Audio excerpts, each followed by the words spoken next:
It's continuing here on this Monday, gentlemen, and with just a handful of days until the NBA league year opens the gates for the most fun period on the calendar. I love me some finals, even love me some regular season Timberwolves basketball, which I know a lot of people don't get into regular season NBA, but I want to start you off with this one, this Timberwolves-related statement. The Dejounte Murray steam is real, and it's spectacular. So I keep hearing just putting my ear to the ground over here and, gathering a whisper over there, maybe a rogue text message from this side of things, that the Wolves and Spurs continue to be engaged in discussions about Dejounte Murray. Now, I'm sure the Spurs are also talking to other teams. They're not just going to trade him for 50 cents on the dollar. They're going to want something of substance, but the Dejounte Murray steam is real, and it is spectacular. And it kind of makes, last week we talked about this on Thursday last week. And your first question is, well, he's a 25-year-old all-star guard who averaged 21 points, 8 rebounds, 9 assists, or whatever it was. High-energy player, really good defender. 2 years left in his current contract for $17 million, which is a lot less than D'Lo makes. Why would you want to trade him? Well, the Spurs, even with Dejounte Murray, are kind of in no man's land. They're fighting to be the 10 seed in the play-in. They've won 33 games each of the last 3 seasons, basically. They need assets. Murray's not the guy you're going to build around, and so I think they're looking on the horizon saying, okay, he's eligible this next season for a 3-year, $90+ million max extension. Mm-hmm. Or I don't know if that's a max extension, but he's eligible for $30 million a year. Locking him up through age 30. Do they want to deal with that? Do they want to pay him that freight, or would they rather leverage him for assets that maybe put them further down the standings in the short term? So if you're the Spurs and you don't think you're going to build around Dejounte Murray, but he's a really good second or third piece for another team, go collect assets. So really curious to see where this thing goes in the next, week to 2 weeks, boys. What's the price tag right now, do you think? What's going to get this done? How can I help you? I can only recklessly speculate on this. Oh, well, then I'm going to take off. Yeah. Then I will not be party to this. Clickbait Is there such a thing as clickbait north? Clickbait north. You guys are making it up. This is why I listen to NPR. I love the people that respond to the graphics Declan puts up, which, by the way, don't have anything to click on almost all the time. Clickbait. We don't do links. There's literally nothing to click on. Literally. There's not. I saw an article today on the right sidebar of Twitter from some newspaper that said, "Why I left my husband for the most hated man on the planet." No, I saw that yesterday. That's you did. clickbait. That's clickbait. And I didn't click on it. You'll never believe what the Timberwolves are trading for. That's clickbait. Dude, you should put that stuff out with no link. Just okay. See what Just happens. a question mark. So, would you? This is mostly reckless speculation, but I'll flip it around to you. Would you trade 3 future first-round picks? The Spurs drafted a small handful of players in the first round this year, so if they're looking for future assets, let's call it, and you can't trade back-to-back years first-round picks. You have to have a first-round pick every other year. So let's say it was a 2024, 26, 28 trio of first-round picks.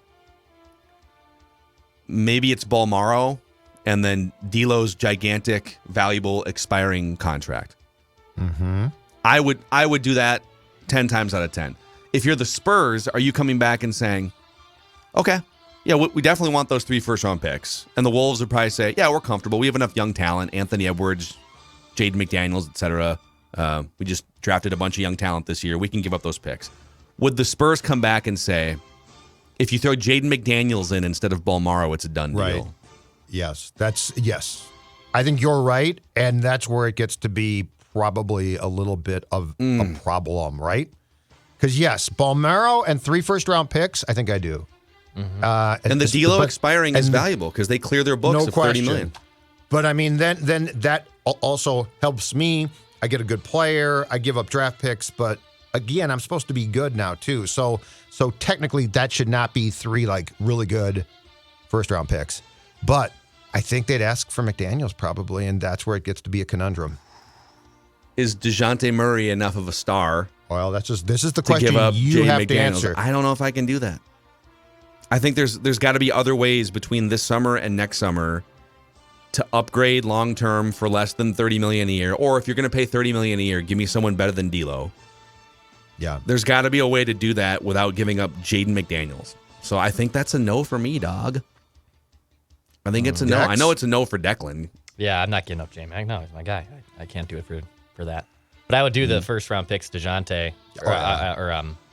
giving up Ball-Merrill. I would do that in a heartbeat too. And even one of these two, even Walker Kessler, if they want. Walker Kessler. You want Walker Kessler in San Antonio on the boardwalk? Can you imagine that?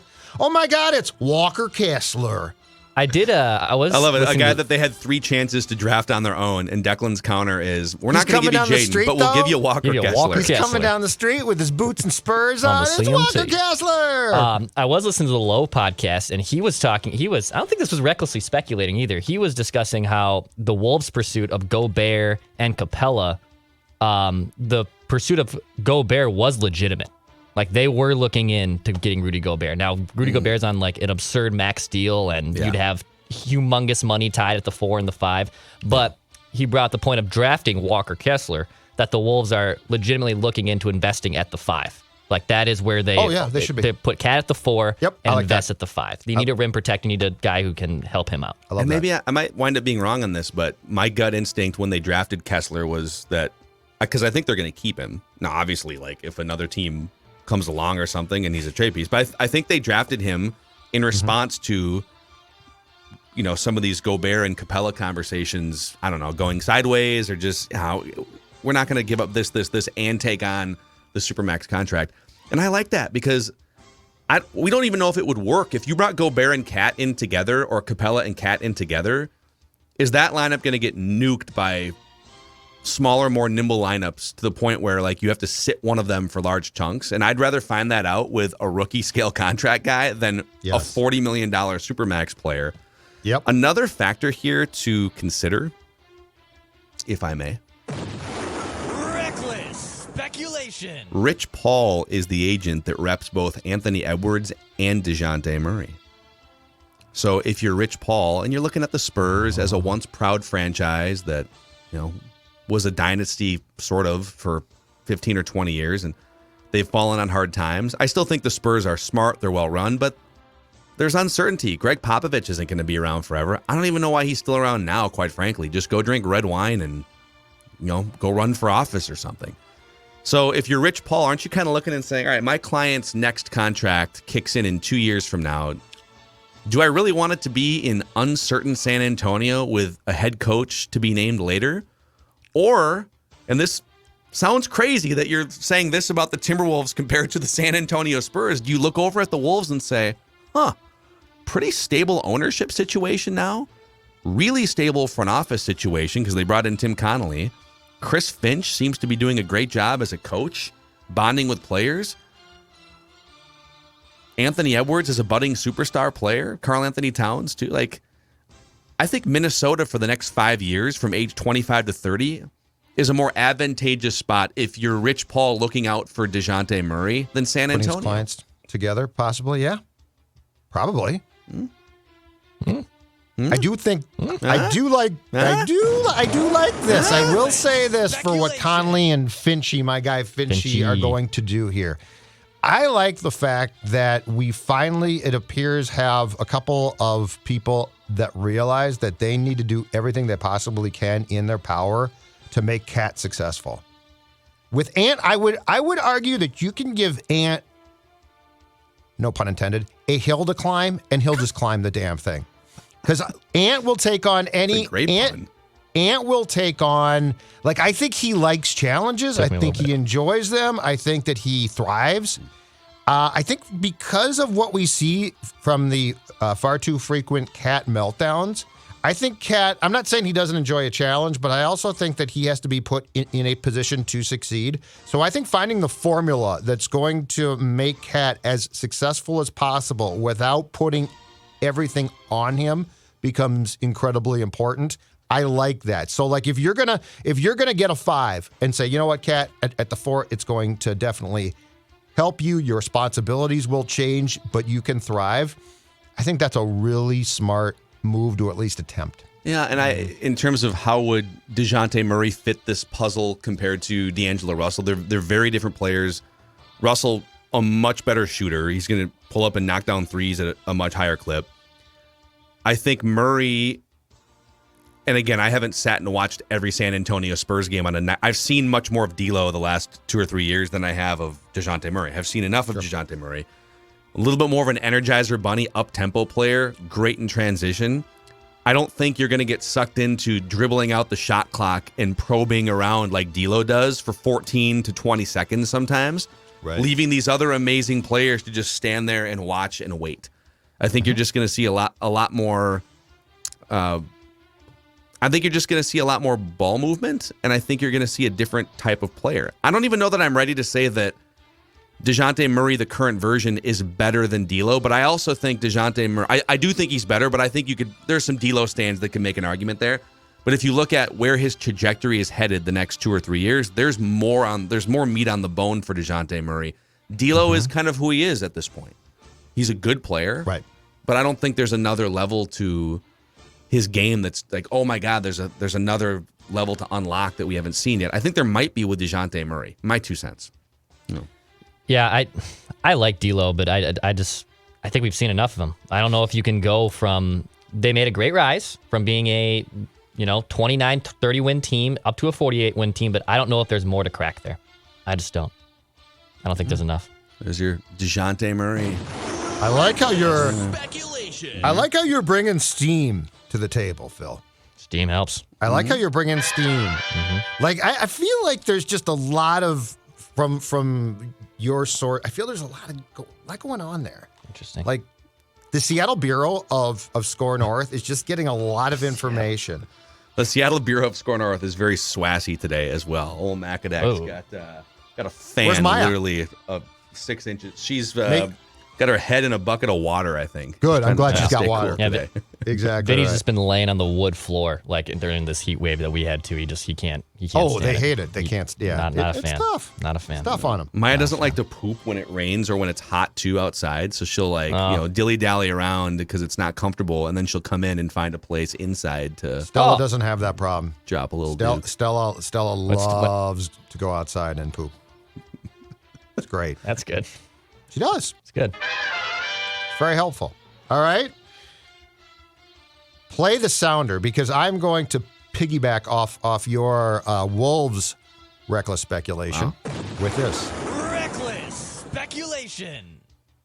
Touched on in depth on Judd's hockey show on Friday, but now that the Stanley Cup final is done, I want to bring this statement to the table, and that is this: the clock is ticking.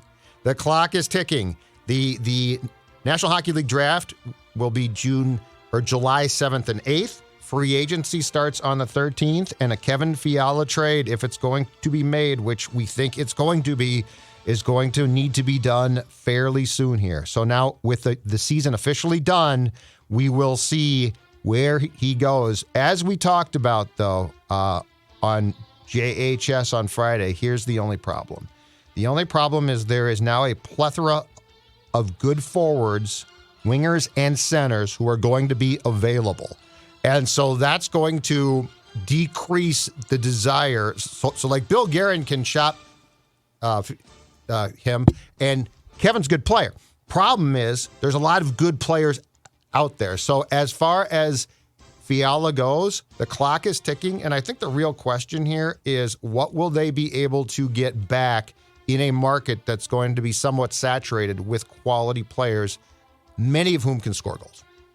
I think the issue is, and as Judd and I talked about, is the Wild, or the NHL knows the Wild are going to trade Fiala. So in a way, that kind of drives down his price because they know they want to basically get rid of him. And I don't think Fiala just comes back here and rides it out on an RFA again. I mean, they've pissed him off twice now, and rightfully so. Like, they didn't give him the long-term deal. I get where Fiala's camp's coming from, but you have to create a bidding war. Like, it's basically what you have to do. You have to create a bidding war to up his services. And if it's not, getting back either a first-round pick, it's getting back a prospect who is maybe log-jammed or a prospect that has not panned out with that organization. That's probably what you're going to have to get back for Kevin Fiala. Very interesting. When do the league year gates open here? Is it right around, it's next week, right? For the NHL? Yeah, the draft is the 7th and 8th, and trades can be made then. The free agency starts on the 13th, which is great fun. So essentially 2 weeks. But Fiala can be weeks. traded at the draft. Yep. So like he can be dealt then. And by the way, they can even announce it, Phil. They can even go up to the podium and say, we have traded him. We don't have to talk about a guy that we drafted who's never going to play here.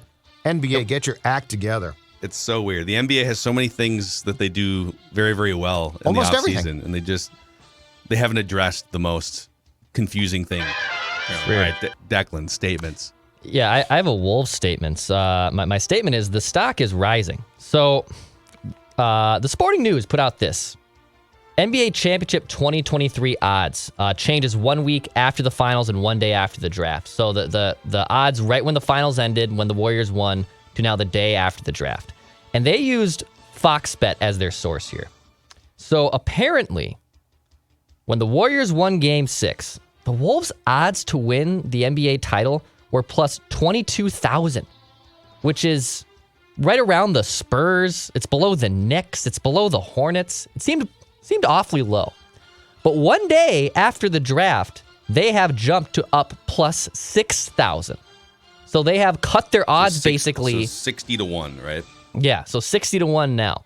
So the stock is rising for the Wolves, which I found super interesting. And they basically wrote up and talked about the Dejounte Murray steam and said, did the nation love Anthony Edwards and hustle that much? Or are the Wolves' dreams of acquiring Dejounte Murray from the Spurs spilling into the betting universe? And sure, the Wolves were a lot better than expected last season and remain a piece or two away from making some real noise in the West. But a nucleus of Towns, Edwards, and Murray would be quite refreshing for Timberwolves Nation. So their odds going from plus 22,000 to plus 6,000 in just 10 days. I don't know if, number one, that's just an error on there. That is extremely low to be plus 22,000. 60 to 1 sounds about right. 220 to 1 sounds completely wrong. I don't know where that first number comes from. It was the biggest they were a jump. playoff team. Yeah, it was the biggest jump.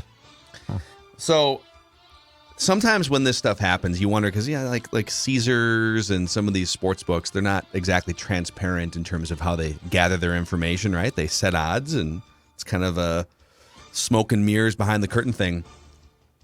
Is someone getting wind? And we're seeing all these reports, right? Like that the Timberwolves are dead serious about adding a third star, getting rid of D'Lo and adding a third star.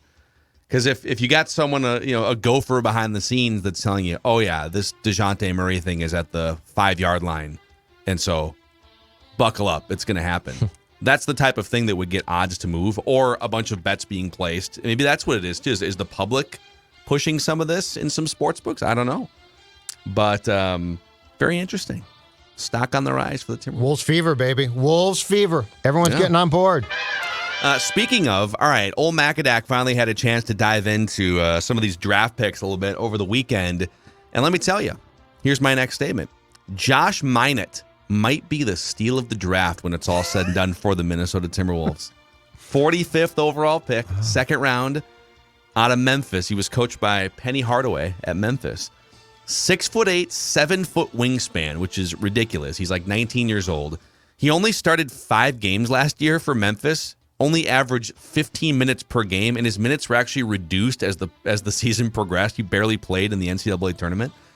So NBA front offices often look at, so there's a traditional scouting aspect to how does a guy look, how much bounce, right? There's the combine measurables. But then a lot of NBA front offices will also look at the statistical profile of a player.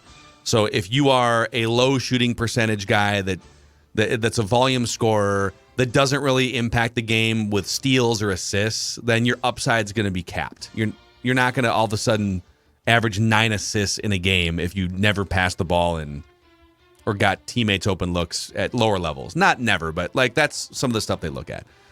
So that they'll look at rebounds, assists, steals, blocks, all sort of added up as an activity score for you at these lower levels. And per 40 minutes, okay, Josh Minott at Memphis averaged 18 points, 10 rebounds, 3 assists, 2 steals, 2 blocks. He was one of the most active players per 40 minutes. Now, he only played 15 minutes a game, so we're trying to extrapolate this. Not a great shooter, but he was a 75% free throw shooter, which indicates, if you can hone his mechanics from further out, then much like his free throw shooting, then he could be a shooter. So all I'm saying is this guy looks like just a total flyer on paper as a second-round guy. But when you start to dig into his profile, his size, his wingspan, and his activity in the minutes he played, I want to go on the record here on June 27th, 2022 and say, Josh Minot is my guy who's got two thumbs and is He's the man of the second round. I feel like there needs to be a write that down. I don't know what it can be to quantify it, but I feel like there should be a write that down of some sort. So if this does come true, we haven't completely forgot that you said this. How do I mean, I'm happy to. Is there a write that maybe I'll down do it on Wednesday that you can do? Yeah.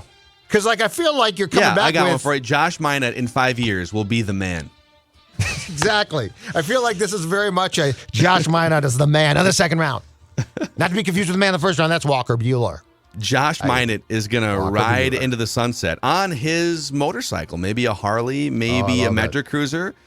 Dennis Kirk has been a partner of ours here on Score North for a number of years, especially during the summer months when riding season is in full effect here. So if you like to ride, there's over 160,000 parts and accessories in stock at DennisKirk.com. Free shipping on orders over $89. And if you order before 8 p.m., they'll ship the same day. Get in gear and head to DennisKirk.com. Ride more, weight less at DennisKirk.com. Also, real quick here, if you're a guy out there suffering from ED, don't be embarrassed. It's okay. It's an open conversation on this show. Valley Park Medical Clinic is here to help you. They have a medical approach. You'll meet with a medical provider, and the treatments are surgery-free, drug-free, and non-invasive. The Valley Park Medical Clinic team is highly trained, which is always good to hear. They'll work with you in a discreet manner and make you feel right at home. ValleyParkMedicalClinic.com. Get that area of your life shored up. ValleyParkMedicalClinic.com. Next statement. I've got a baseball one. It's not Twins, though. Jose is a mess. Have you guys looked at Barrios's ERA in Toronto? Someone tweeted that he's just getting shelled, basically. So yesterday, in 2 2/3 against the Brewers, he gave up 8 earned runs. His ERA is currently 5.86. In his past 2 starts, he has allowed 14 runs in 6 2/3. He just signed a 7-year, $131 million contract with the Jays. Again, I'll repeat. His ERA right now, 5.86. He is getting hammered. Now, he did have the great start in Toronto against the Twins. I think he struck out like a career-high 14 or something like that. But for the most part, he has been awful. Yeah, it's... on one hand, you can sit here a couple years ago, like... a lot of us, I remember saying, I'm down for an extension for Jose Barrios. But, no question. And pound the desk and why don't you, cheap ownership, why don't you sign these guys to extensions? Go back to the Johan extension, which I think also was a 7-year, $120 million deal in 2008 or something. Mm-hmm. How many of those 7, 6, 7, 8-year pitching contracts do you look back on and say, totally worth it? Not many at all. Term, I hate term. Yeah. For pitchers. I hate it. So in general, if you can get a haul for a guy with a year and a half left of team control, and the Twins, did a pretty good job because they traded Barrios, and then they turned around, traded Nelson Cruz for the replacement for Jose Barrios and Joe Ryan. Yes. And then they traded some lower level prospects for, not total scrubs, but they go make a move for Sonny Gray. So yeah, it's if you can not commit into like a pitcher's early to mid 30s financially, then I don't know, maybe he has to go get Tommy John or something and comes back in a year and a half, but looks like the Twins made out ahead with that whole situation. This is awful. All right, any final statements from you guys? I don't think so. It's pretty good. My guy Martin Perez on the mound tonight again for the Rangers. See what he can do again. You're not going to give this one up, are you? No, I'm not going to give it. It's like how's he Bundy, been doing since he gave up Martin 7 runs Perez. a couple starts ago? He had a back-to-back pretty solid starts. Didn't give up a run in his last start. You don't want him back though, right? Like, I don't want him back. I have no interest in him. It depends on the price. No, Declan don't think does he's gonna want him help back. I'd take him back for the right price. I'll take the L on this if he is somehow at I age just wouldn't want 31 him in his 11th year in the major leagues has Depends on the price. turned a corner here. I need more than Martin Perez. I do. I don't. And with disagree Wes you. Johnson gone now, Maybe that was it. What the hell? Yeah, Pete Martin Mackey, Perez, good luck. since giving up 7 runs on June 11th, has come back with 2 outings, a combined 1 run allowed in those 2 outings. So maybe I have to apologize to Declan here at some point for the Martin We should Perez. all hold our apologies. I think we should all wait until it's all said and done. I think you're fine. When you say that, do you mean like the season or careers? Like when do you The apologize? season. Because what's going to happen season. is if Dylan Bundy wins a pitches playoff well toward game, the end I of the will year. apologize. Okay, I was going to say what I would clarify expect is for you to say, no, let's do it again in 2023. No, if he wins a playoff game, I'll be happy to apologize. Okay. So Need he a has little to more win. He has to consistency win first. a playoff game. Does that Well, mean he has to go pitch 5 well. with the now lead? you know or why what? he has to pitch. No, he has to pitch well in a play. If Dylan Bundy pitches well in a playoff game and gets pulled in the 5th because Baldelli can't help himself, and that's why Wes quit. You know what? I'm fine with that. I will apologize to Dylan Bundy. All right, I gotta go get him, Wes. We'll all be waiting. Wes, we got to go get him. with bated breath. No, Rocco, don't do it. Rocco. Look, I hear Hello, Rocco. Rocco. That's right. Wes Johnson's a big fan of Elmo, and he can't stand Rocco either. Oh my God. All right, that's a wrap on statements here on this Monday. Over on Purple Daily, we're going to continue Judd's top 25 best Vikings of all time. It was such a popular, raging series last week that we have snubs, an episode of snubs. Yep. The people have spoken. There are a couple Again, snubs you know in who's wrong? particular. This guy, he's going to be told you were wrong on those top 25. All right, we'll see you guys tomorrow, Mackey and Judd.